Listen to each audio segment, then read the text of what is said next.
আসসালামু আলাইকুম। সবাইকে অনেক অনেক শুভেচ্ছা। আমি শহীদুর লন্ডন থেকে। আশা রাখি আপনারা সবাই ভালো আছেন। আমি খুবই আনন্দিত, তাই ভাবলাম যে আমার আনন্দের কথাগুলি আপনাদের সাথে শেয়ার করি, তাই কথাগুলি বলা। প্রথমেই ক্ষমা চেয়ে নিচ্ছি, যদি কোনো ধরনের ভুল হয় প্লিজ ক্ষমা সুন্দর দৃষ্টিতে দেখবেন। বিশেষ করে আমি শ্রদ্ধা ভরে স্মরণ করছি যারা বৈষম্যহীন ছাত্র আন্দোলন করতে গিয়ে যারা শহীদ হয়েছেন, আবু সাঈদ, মুগ্ধ সহ সকল শহীদের প্রতি শ্রদ্ধা জানাচ্ছি এবং তাদের আত্মার মাগফিরাত কামনা করছি। এবং যারা আহত হয়েছেন তাদেরকে যেন মহান আল্লাহ দ্রুত সুস্থ করে দেন এবং তারা যেন স্বাভাবিক সুন্দর জীবনযাপনে আবার ফিরে আসতে পারে। এবং শোকার্ত পরিবারের প্রতি সমবেদনা জানাচ্ছি।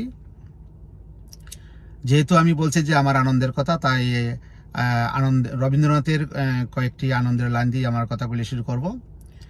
আকাশ ভরা সূর্য তারা, বিশ্ব ভরা প্রাণ, তাহারি মাঝখানে আমি পেয়েছি মোর স্থান, বিস্ময়ে তাই জাগে আমার গান। আমার সত্যি আমি আনন্দিত এবং আমার বিশ্বাস যে আপনারাও আজ খুবই আনন্দিত। বিশেষ করে বাংলাদেশে যে একটি অন্তর্বর্তীকালীন সরকার গঠিত হলো, এই সরকারে যারা আসছেন দেখছেন আপনারা খুবই ট্যালেন্টেড মানুষ আসছেন এবং প্রজ্ঞাবানরা আসছেন এবং নবীন এবং প্রবীণের একটি ইন্টারিম গভর্নমেন্ট আমার বিশ্বাস এবং আমাদের বাংলাদেশের মানুষের বিশ্বাস।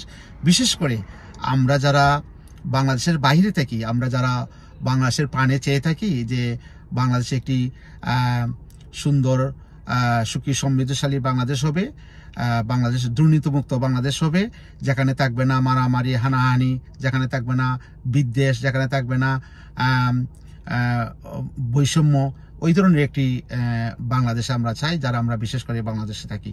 এবং আমরা যখন বাংলাদেশে যাব তখন যাতে আমরা আমাদের ছেলে মেয়েদেরকে নিয়ে যাব, আমরা যাতে দেখাতে পারি যে আমাদের বাংলাদেশ কত সুন্দর, বাংলাদেশ কিভাবে শান্তিপ্রিয় একটি বাংলাদেশ।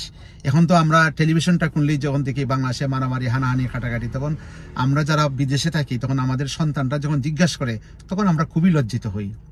ওই জায়গা থেকে আমরা যাতে বেরিয়ে আসতে পারে, তাই আমাদের যারা আমরা বাংলাদেশের বাইরে থাকি আমরা কিন্তু ওই জায়গাতে আমরা খুবই মর্মাহত হই, আমরা খুবই লজ্জিত হই, আমাদের সন্তানদের কাছে আমরা লজ্জিত হই। এই ভিডিওগুলি যখন দেখি যে একজনকে আরেকজনে কুপাচ্ছে, একজনের বাড়ি জ্বালিয়ে দিচ্ছে, এই সমস্ত তখন দেখে তখন আমরা খুবই লজ্জাবোধ করি আমাদের সন্তানদের কাছে। তাই আমরা হৃদয় দিয়ে এই কথাগুলি যে আপনাদের সাথে বাহাবা নেওয়ার জন্য নয়, আমাদের অন্তর দিকে আমরা ফিল করি যে আমার একটা 11 বছরের ছেলে, ওর নাম হচ্ছে আয়মান, আমাকে কয়েকদিন আগে একটা ভিডিও দেখতেছি, বলছে বাবা ওই ছোট বাচ্চা যে গুলি খেয়ে মারা গেল, আমি দেখছিলাম আমার চোখে দিয়ে পানি ঝরছিল, আমার ছেলে বলছে বাবা ওকে কেন মারলো, এই উত্তরটা কি? আমাদের সন্তানরা যদি আমরা বাংলাদেশে নিয়ে যাই, বাংলাদেশে দেখি যে রাস্তাঘাট নাই, এই মশায় কামড়াচ্ছে, আমাদের দুর্নীতি, বাংলাদেশে একটা ফল কিনতে গেলে বাংলাদেশে কিনা যায় না, এটাতে ফরমালিন থাকে। এই যে ওই যে আজকে ডক্টর ইউনূস সাহেবের কথাগুলি শুনছিলাম, উনি বলছিলেন যে আমাদের সমস্ত বডিটাই তো পচা, আমরা কোন জায়গায় ঔষধ দিব, অর্থাৎ সর্বাঙ্গে ব্যথা, ঔষধ দিব কোথা? আমরা কোন দিন এই জায়গা থেকে বেরিয়ে আসতে পারবো? তবে প্লিজ আসুন আমরা সবাই ভেদাভেদ হানাহানি ভুলে, মারামারি ভুলে, উঁচু নিচু বৈষম্য এসব ভুলে আমরা সবাই একটি কাতারে দাঁড়িয়ে আমরা ওই যে যারা ইন্টারিম গভর্নমেন্ট আসছে ওদেরকে সাহায্য করি। ওরা সব জায়গাতে ওরা যে সংস্কার এনে বাংলাদেশে যে রন্দে রন্দে দুর্নীতি, ওই সমস্ত জায়গাতে ওরা ফোকাস করে, ওরা সব জায়গাতে যাতে কোনো জায়গাতে যাতে দুর্নীতি না হয় ওই ধরনের মানুষকে এনে যাতে আমরা সুন্দর একটি বাংলাদেশের ওরা যে বাংলাদেশ সুন্দর একটি বাংলাদেশের পত্র নিয়ে বসছে, ওদেরকে যেন আমরা সবাই সহযোগিতা করতে পারি এবং সেই টাইমটুকু দিয়েই সহযোগিতা করার। আমরা যদি এখনই গলা শুকিয়ে পেলি যে কবে সারবেন এই অস্থির হয়ে যায়, হবে না। গিয়ে কি করবেন? আমরা যদি আবারও দেখি যে একটা সরকারে যে চলে গেল, ওদের মতো যদি আবারও দেখি দাম্ভিকতা, আবারও যদি টাকা পাচার, আবারও দেখি হানাহানি মারামারি কাটাকাটি, তাহলে কোন দিন আমরা সুন্দর একটি বাংলাদেশ পাবো? 50 বছরের উপর হয়ে গেল যে 30 লক্ষ মা বোনের ইজ্জতের বিনিময়ে যে আমরা একটি স্বাধীন বাংলাদেশ পেয়েছিলাম। এই বাংলাদেশ যে পেয়েছি, যে সবুজের বুকে একটি লাল পতাকা পেয়েছি, আমরা সার্বভৌম বাংলাদেশ পেয়েছি, আমরা স্বাধীনতা পেয়েছি। এই স্বাধীনতা আমরা যে কতটুকু আমরা আমরা স্বাধীনতার যে মূল্যবোধ, যে শহীদরা যে মূল্যবোধ নিয়ে যে রক্ত দিয়েছিল, আমরা কতটুকু পাচ্ছি? তাই যে স্বাধীনতা অর্জনের চেয়ে যে স্বাধীনতা রক্ষা করা কঠিন। এখন যে আবার সবাই বলছেন যে দ্বিতীয়বারের মতো বাংলাদেশ স্বাধীন হয়েছে, এই স্বাধীনতা তো বুলন্টিত হয়ে যাবে যদি ওরা সুযোগ না পায়। রন্দে রন্দে যে দুর্নীতি, ওইখানে যদি ওরা ফোকাস করতে না পারে, ওদেরকে যদি আমরা সহযোগিতা না করি, তাহলে আবার কিভাবে যে আবার দানবী সরকার আসবে না, এটা কিভাবে বিশ্বাস? তাই ওদেরকে আমরা সবাই সময় দিতে হবে, সবাই সহযোগিতা করতে হবে। এবং আমরা যারা প্রবাসে থাকি, আমরা যেন সবাই একই কাতারে দাঁড়িয়ে আমরা যেন আওয়াজ তুলতে পারি যে আমরা আর যে কোনো বৈষম্যের বাংলাদেশ চাই না, ভেদাভেদের বাংলাদেশ চাই না, মারামারির বাংলাদেশ চাই না, দুর্নীতির বাংলাদেশ চাই না, টাকা পাচারকারী বাংলাদেশ চাই না, দাম্ভিকতার বাংলাদেশ চাই না। আমরা চাই একটি সুন্দর সমৃদ্ধশালী গৌরবময় বাংলাদেশ। তাই আমরা মেন্টালিটিকে চেঞ্জ করতে হবে। হ্যাঁ, যুক্তরাজ্যে দেখেন কিছুদিন আগে যে একটা ইলেকশন হলো, 14 বছর ক্ষমতায় ছিল কনজারভেটিভ গভর্নমেন্ট, 14 বছর পরে ওদের বরাডুবি হয়েছিল। কিন্তু ঋষি সুনাক যখন দেখলো রাতের শেষে যে লেবার পার্টি ক্ষমতায় আসতেছে এবং ওরা উইন করতেছে, তাদের সম্পূর্ণ রেজাল্ট আসার আগেই কিন্তু ঋষি সুনাক কি করলেন, যে স্টার মার্জে ওরে কিন্তু আপনি কংগ্রেচুলেট করলেন। ঋষি সুনাক কংগ্রেচুলেশন জানিয়ে সকালের মধ্যে কিন্তু উনি 10 নম্বরে ডাউনিং স্ট্রিট ছেড়ে রাজার কাছে পদত্যাগপত্র দিয়ে উনি কিন্তু চলে আসলেন সকালের মধ্যে। এবং বিশেষ করে যে লেবার পার্টিকে যে উনি কংগ্রেচুলেশন করে উনি বসার জন্য সমস্ত বন্দোবস্ত করে দিলেন। ওখানে তো মারামারি হলো না, একটা লাশও পড়লো না, এখানে তো কোনো গড় ভাঙ্গা হলো না, গড় ফুরা হলো না, অফিস ফুরা হলো না, একটা মানুষের কিছুই তো হলো না। সবাই তো জার্জি কিভাবে কি সুন্দরভাবে হস্তান্তর করলো। এভাবে আমরা কবে বাংলাদেশ দেখবো? এই আমাদের সন্তানরা যে এইভাবে বড় হচ্ছে, আমরা তো যখন বাংলাদেশে যখন যায়, যখন এয়ারপোর্টে গিয়ে যখন দেখি যে লাগেজ নিয়ে টানাটানি, লাগেজের মধ্যে জিনিস নাই, তখনই তো আমরা আশাহত হয়ে যাই। তাই আমরা এখন যেখানে আমরা একটা যে ইন্টারিম গভর্নমেন্ট যে গঠিত হলো, ওরা যে নবীন প্রবীণের যে একটা ইন্টারিম গভর্নমেন্ট গঠিত হয়েছে, ওদেরকে যেন আমরা একটু সময় দিই। আমরা যেন কবে ছাড়বেন, কবে সময় কতদিন নেবেন, এইসব বলে যেন আমরা অস্থির না হই। প্লিজ, আমরা সুন্দর একটি বাংলাদেশ দেখার জন্য, যে আমরা যে বিশেষ করে আমরা যারা প্রবাসীরা, আমরা যে প্রত্যয় নিয়ে আমরা যে স্বপ্ন দেখতেছি, আমাদের এই স্বপ্নটা যাতে কোনোভাবেই যাতে বুলন্টিত না হয়, সেই দিকে বিশেষ করে আমরা প্রবাসীরা রক্ষা করতে হবে।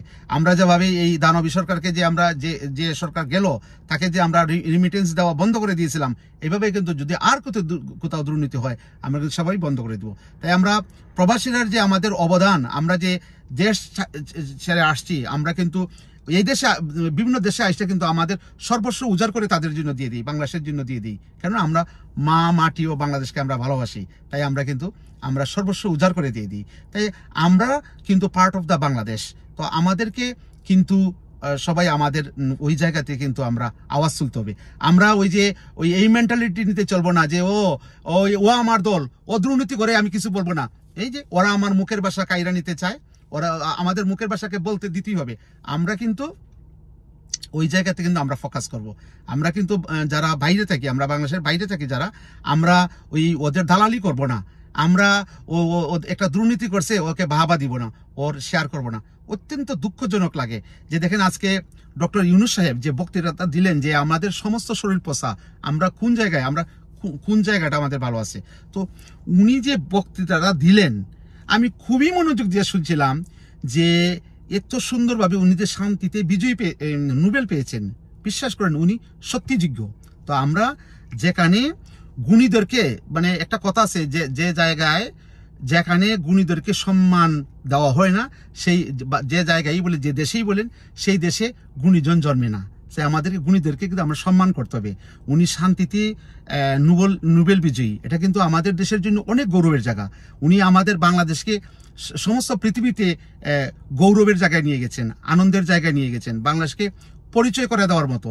বিশ্বকবি রবীন্দ্রনাথ ঠাকুর যখন সাহিত্যে বিজয় উনি নোবেল পেয়েছিলেন, সেই বিশ্বকবি রবীন্দ্রনাথ ঠাকুর গীতাঞ্জলির প্রথম লাইনটি কি? আমার মাথা নত করে দাও হে তোমার চরণ দোলার তলে, সকল অহংকার ডুবাও আমার চোখের জলে। দেখেন গীতাঞ্জলির প্রথম লাইনটি, আমার মাথা নত করে দাও হে তোমার চরণ দোলার তলে, সকল অহংকার ডুবাও আমার চোখের জলে। প্লিজ এটা ডিপে যান, কি কথা। এই উনি পেয়েছেন, এই বিশ্বকবি রবীন্দ্রনাথ ঠাকুর পেয়েছেন শান্তি সাহিত্যে পুরস্কার, সাহিত্যে নোবেল। আর ডক্টর ইউনূস সাহেব পেয়েছেন শান্তিতে। তো সাহিত্য এবং শান্তি দুইটাই কিন্তু সৌদিয়ে শুরু। তো আমরা এই শান্তিতে যে উনি নোবেল পেয়েছেন, এই আমরা বাংলাদেশকে একটি শান্তির জায়গা করে, শান্তির বাংলাদেশ গড়ে তুলবেন উনি, সেটাই আমাদের প্রত্যাশা। তাই আমাদের সবাইকে কিন্তু ওই জায়গাতে আমরা একই জায়গায় দাঁড়িয়ে আমরা হানাহানি মারামারি না করে ওদেরকে সময় দিতে হবে। এবং আজকের যারা ছাত্র আন্দোলনের নেতৃত্ব দিচ্ছে তারা দেখেন অত্যন্ত ট্যালেন্টেড, এবং ওদেরকে জায়গা করে দিতে হবে। ওরা যাতে আগে বাংলাদেশকে নতুন বাংলাদেশ গড়ে তোলার জন্য ওরা কাজ করে, এবং ওদেরকে পরিবেশ সৃষ্টি করে দিতে হবে এবং ওদেরকে সাহায্য করতে হবে। সবাই কিন্তু বলছে ইনশাল্লাহ আমরা সুন্দর একটি বাংলাদেশের স্বপ্ন দেখতে পাচ্ছি। আমরা সব দলই কিন্তু, বিএনপি বলেন, জামাত বলেন, আওয়ামী লীগ বলেন, আওয়ামী লীগের আজকে নাই, বাট আওয়ামী লীগের জনগণ তো আর পালায় যায় নাই। আওয়ামী লীগ তো লক্ষ কোটি জনতা আছে।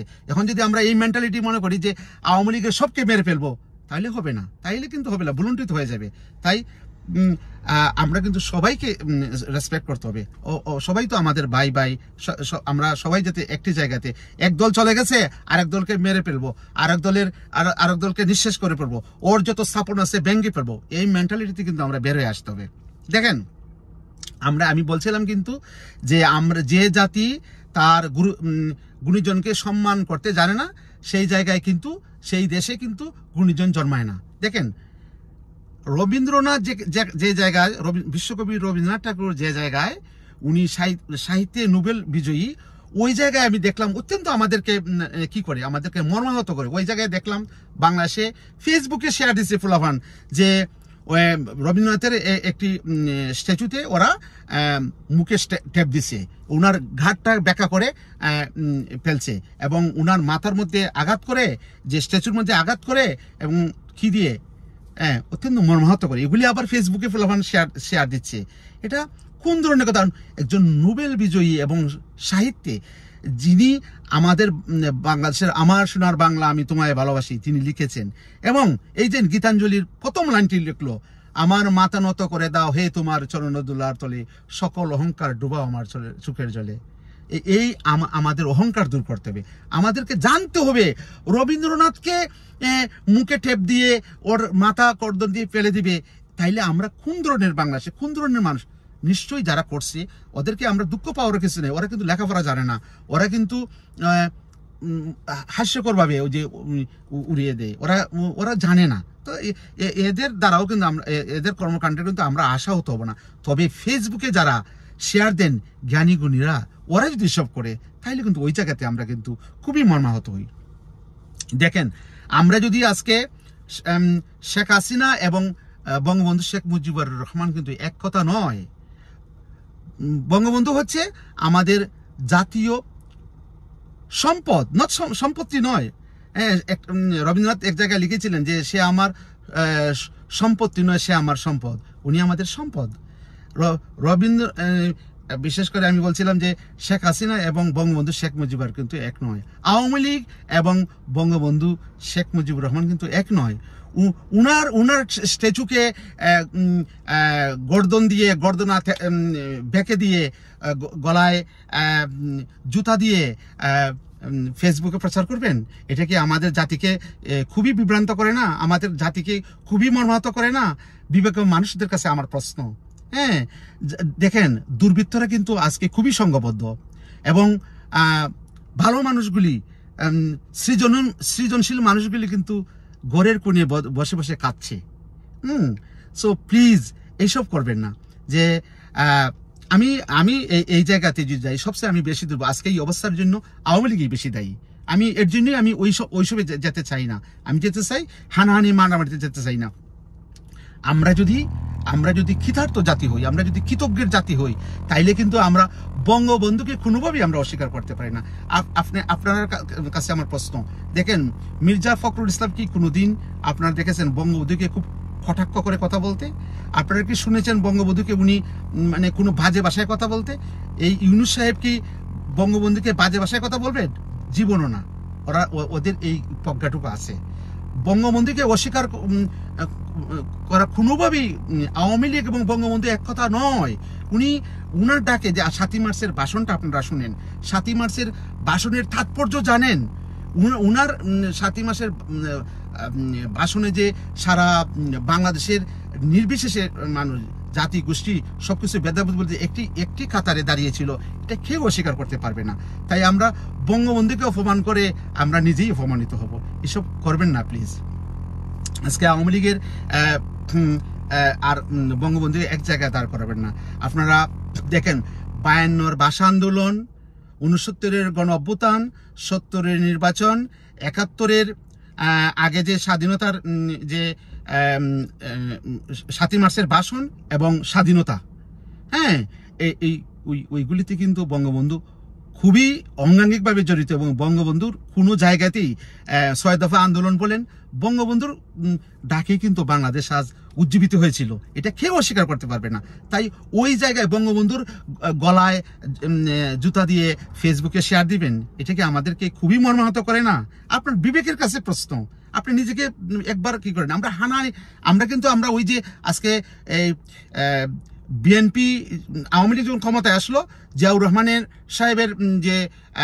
রহমান সাহেবের কি যে এয়ারপোর্টকে যে আমরা সারা জীবন জানলাম যে জিয়া আন্তর্জাতিক বিমানবন্দর, ওরা আইসে ক্ষমতা আইসে কিন্তু এই জিয়া আন্তর্জাতিক বিমানবন্দরের নাম চেঞ্জ করতে কোটি কোটি টাকা খরচ করছে।